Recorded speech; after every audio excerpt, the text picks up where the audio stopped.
எப்படியாவது முதல்வர் தலையில இன்னும் பார்க்கிறாரு, அது முடியாதுங்கிறது அவருக்கும் தெரியும். சாத்தனை சொல்லிட்டு ஐயா கரெக்டாக சரியில்லைங்க, வர்றதுக்கு வாய்ப்பே இல்லைன்ட்டாங்க. 10 மாதம் இல்லை, இன்னும் 80 வருஷம் ஆனால் கூட சரி, தமிழ்நாட்டில் இனிமே திமுக ஆட்சி என்ற அந்த காலை ஊன்றவே முடியாது. அதை இலவு காத்த கிளி மாதிரி தான் அவர் முதலமைச்சர் கனவு என்பது இலவு காத்த கிளி போல. முதல்ல அவர்களுக்கு முதுகெலும்பு இருக்கிறார் என்பது தேர்தல் வரும்போது பார்த்தோம். ஸ்டாலினோட கட்டத்துல 12 கட்டமா அலசி பார்த்தாச்சு. சிஎம் ஆகிறதுக்கான வாய்ப்பு முதல்வராக நீ வரவே முடியாது. அவர் அதுக்கு லைன் வரமாட்டாங்க, ஜாதகம் சரியில்லை, அவர் ஜெயிக்கவே முடியாது. வெற்றி என்பது அவருடைய கனவுல கூட நடக்காது. எந்த எழுதி வச்சுங்க, எந்த காலத்திலும் ஸ்டாலின் முதலமைச்சராக வரவே முடியாது. ஸ்டாலின் அவர்களே, உங்களுடைய கனவு எப்பொழுதும் பலித்தது கிடையாது, இப்பொழுதும் பலிக்க போவதில்லை. அனைத்து கனவும் மூடப்பட்டு விட்டது. இனி உங்களுக்கு மக்கள் முத்துவேல் கருணாநிதி ஸ்டாலின் என்னும் நான் என் கொடி பறக்க வேண்டிய இடத்துல வேற எவன் கொடிடா பறக்கும்? தமிழ்நாட்டு அரசின் முதலமைச்சராக உறுதிமொழிகிறேன்.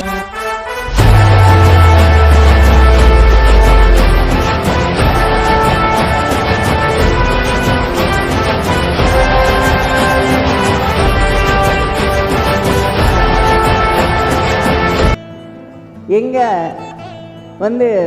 ஒரு பெரிய பரபரப்போடு ஒரு பெரிய அலை போல ஓசை எழுந்து கொண்டிருந்தது. தளபதி வரும் பொழுது, அண்ணன் முதலமைச்சர் அவர்கள் வரும் பொழுது எப்படி இருக்குமோன்னு. ஆனால் ஆர்ப்பரிக்கும் அலையை போல எழத் தெரிந்த உங்களுக்கு அமைதியாகவும் இருக்க முடியும் அப்படிங்கிறத நீங்கள் அத்தனை பேரும் நிரூபிச்சிட்டீங்க. பெண்களுக்கான உரிமைகள் என்பது சாதாரணமாக கிடைச்சதில்லை. ஓட்டு உரிமையிலிருந்து இன்று நம்முடைய முதலமைச்சர் தளபதி அவர்கள் நமக்கு 11 மேயர்களை தந்திருக்கிறார்கள். தமிழ்நாட்டில் திராவிட இயக்கத்தால் எந்த போராட்டமும் இல்லாமல் மகளிருக்கு ஓட்டுரிமை என்பது மிகச் சாதாரணமாக கிடைத்தது. ஏன்னா தந்தை பெரியார் அவர்களின் வழியிலே, அந்த சிந்தனையிலே வந்திருக்கக்கூடிய இயக்கம். அதனால் இன்னைக்கு நமக்கு இந்த உரிமைகள் என்பது மிக சர்வசாதாரணமாக கிடைக்கக்கூடிய ஒன்றாக இருந்தாலும், இதற்காக தொடர்ந்து உலகம் முழுவதிலும் இருக்கக்கூடிய பெண்கள் போராடி இருக்கிறார்கள் என்பதை நாம் மறந்துவிடக் கூடாது. பெண்களுக்கான போராட்டம் என்பது இந்த சில விஷயங்களை நாம் பெற்றுவிட்டதால் முடிந்துவிடவில்லை. அதனால தான் இங்கே இருக்கக்கூடிய நம்முடைய முதலமைச்சர் அவர்களும் அண்ணன் தளபதி அவர்கள் பதவியேற்றுக் கொண்டவுடன் என்னுடைய முதல் கையெழுத்து மகளிருக்கு நகர பேருந்துகள்ல கட்டணம் இல்லை என்பதுதான். இதை நான் சலுகைன்னு சொல்ல மாட்டேன், அது உங்களுக்கு இருக்கக்கூடிய உரிமை. தமிழ்நாடு முழுவதும் உள்ள எளிய மக்களின் பொருளாதார முன்னேற்றத்திற்கான பயணம் இந்த இலவச பேருந்து திட்டம்.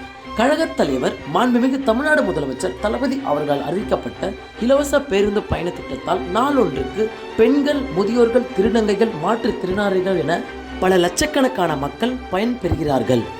அரசு பேருந்துகளில் 40 விழுக்காடு பெண்கள் மட்டும் பயன்பெற்று வந்த நிலையில் இலவச பேருந்து திட்டத்திற்கு பிறகு 61 விழுக்காடாக மாறியிருப்பது குறிப்பிடத்தக்கது.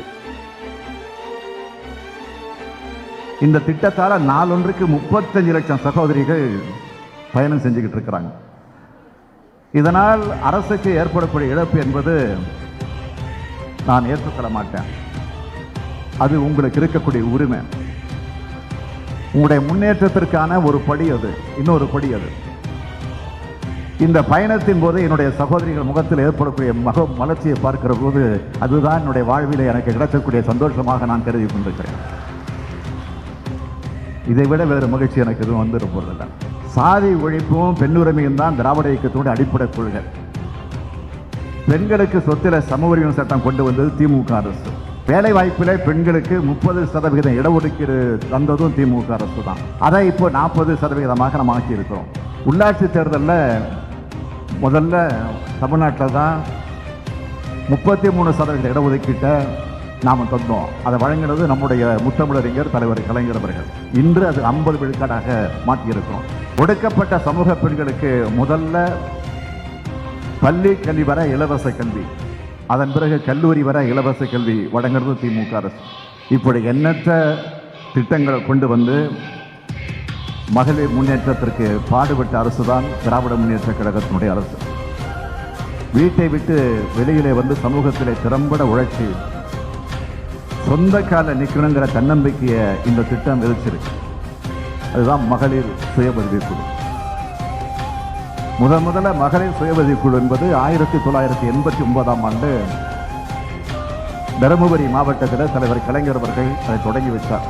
அதற்கு பிறகு அது படிப்படியாக வளர்ந்து, நான் உள்ளாட்சித்துறை அமைச்சராக இருந்த நேரத்தில், துணை முதலமைச்சராக தொடர்ந்து பொறுப்பேற்ற நேரத்தில் அது எந்த அளவிற்கு வளர்த்தோம் என்பது உங்கள் அனைவருக்கும் நல்லா தெரியும். நான் பல கூட்டங்களில் சொன்னது உண்டு, அவங்க தன்னம்பிக்கையோடு வாழணும், யாருடைய தயவும் அவங்க எதிர்பார்க்க கூடாது. ஆக சொந்த காலில் நிற்கணும். ஆக அவர்களுக்குரிய சிறு சிறு தொழில்களை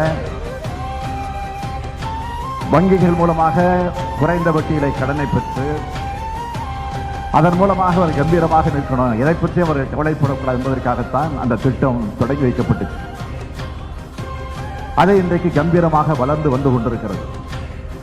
மகளிர் சுய உதவி குழுக்கள் திட்டம் எனக்கு மனநிறைவை வழங்கக்கூடிய திட்டம் மட்டுமல்ல, மகளிருக்கு பொருளாதார ரீதியாக அதிகாரம் அளிக்கக்கூடிய திட்டம் என்பதால் என் நெஞ்சுக்கு நெருக்கமான திட்டம் இந்த திட்டம் என்பதை நான் பெருமையோடு சொன்னேன். என்றும் கழக தலைவர் தங்க தளபதி அவர்களின் வழியில் நடக்கும் மாண்புமிகு மருத்துவம் மற்றும் மக்கள் நல்வாழ்வுத்துறை அமைச்சர் வணக்கத்துக்குரிய அண்ணன் மா சுப்பிரமணியன் அவர்களின் ஆலோசனை பெற்று மதுரவாயில் சட்டமன்ற உறுப்பினர் வணக்கத்துக்குரிய அண்ணன் காரப்பக்கம் கணபதி அவர்களின் உறுதுணையோடு வெற்றிகரமாக உதித்தது சுள்ளும் சூரியல் மகளிர் குழு. சென்னை தெற்கு மாவட்ட திமுக சுற்றுச்சூழல் மாவட்ட அமைப்பாளர் அண்ணன் ராமபுரம் ராஜேஷ் அவர்களின் சுள்ளும் சூரியல் மகளிர் குழு கீழ் 4க்கும் மேற்பட்ட குழுக்கள் அமைத்து 60க்கும் மேற்பட்ட இல்லத்தரசிகள் பயன்பெற்றுள்ளனர். அவர்களின் கருத்து.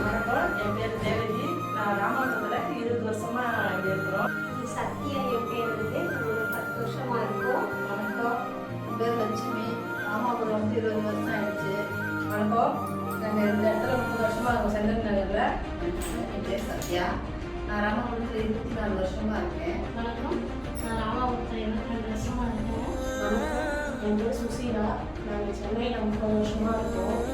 என் பேர் சுஜாதா, நான் ராமபுரம் வந்து 25 வருஷம் ஆகுது. இது வரைக்கும் எங்களுக்கு யாரும் எதுவும் பண்ணது கிடையாது. ராஜேஷ் அண்ணா எல்லாம் நல்லா பண்ணிட்டு இருக்காங்க.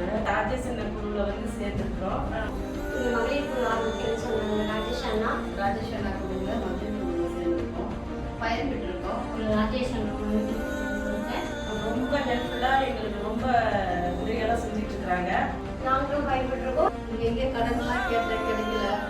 ராஜேஷ் குழுவில் வந்து சேர்ந்த கடனும் வாங்கினேன். சந்தோஷமாக இருக்கிறோம். நாங்கள் சூப்பராக பண்ணுறாரு. அவர் பார்த்தா நான் கட்சியிலே வந்தேன். என்னால் முடிஞ்ச அவரால் முடிஞ்ச அவர் செய்யும்போது என்னால் முடிஞ்ச எல்லாரும் நல்லா செய்யணும் நான் எதிர்பார்க்குறேன். பசங்களுக்கெல்லாம் படிக்க பசங்களை நல்லா டியூஷன் படிக்க வைக்கிறாரு. ரொம்ப யூஸ்ஃபுல்லாக இருக்குது. நாங்கள் இது வரைக்கும் உமன்ஸ் டே கொண்டாடுறது கிடையாது.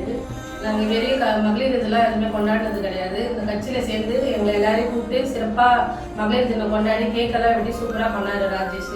அவருக்கு ரொம்ப நன்றி. ராஜேஷ் அண்ணாவுக்கு நன்றி சார். ரொம்ப நன்றி ராஜேஷ் அண்ணாவுக்கு. தேங்க்ஸ் ராஜேஷ் அண்ணா. நன்றி ராஜேஷ். பெண்கள் முழுமையாக விடுதலை அடைஞ்சிட்டாங்கன்னு நான் சொல்ல மாட்டேன். பல பொறுப்புகளுக்கு அவர்கள் வந்திருக்கலாம். பலரும் பொருளாதார சுதந்திரத்தை அவர்கள் அடைந்திருக்கலாம். ஆனால் மன ரீதியாக பெண் என்றால் ஆணுக்கு அடிமைத்தனம் என்பது ஆண்கள் மனதில் இன்னமும் இருக்கு. இதை நாம் எப்படியாவது மாற்றி ஆகணும். பெண்ணுரிமை சிந்தனையில் ஒவ்வொரு ஆணும் எப்படி நடந்துக்கணும்னு தந்தை பெரியார் அவர்கள் மிக விளக்கமாக சொல்லி இருக்கிறார். உங்கள் மகளை மனதில் வைத்து, உங்கள் சகோதரியை மனதில் வைத்து பெண் விடுதலை குறித்து ஒவ்வொரு ஆணும் சிந்திக்கணும்னு சொல்லி இருக்கிறார் தந்தை பெரியார். அப்படி ஆண்கள் அனைவரும் சிந்திக்கக்கூடிய காலம் உருவாகணும்.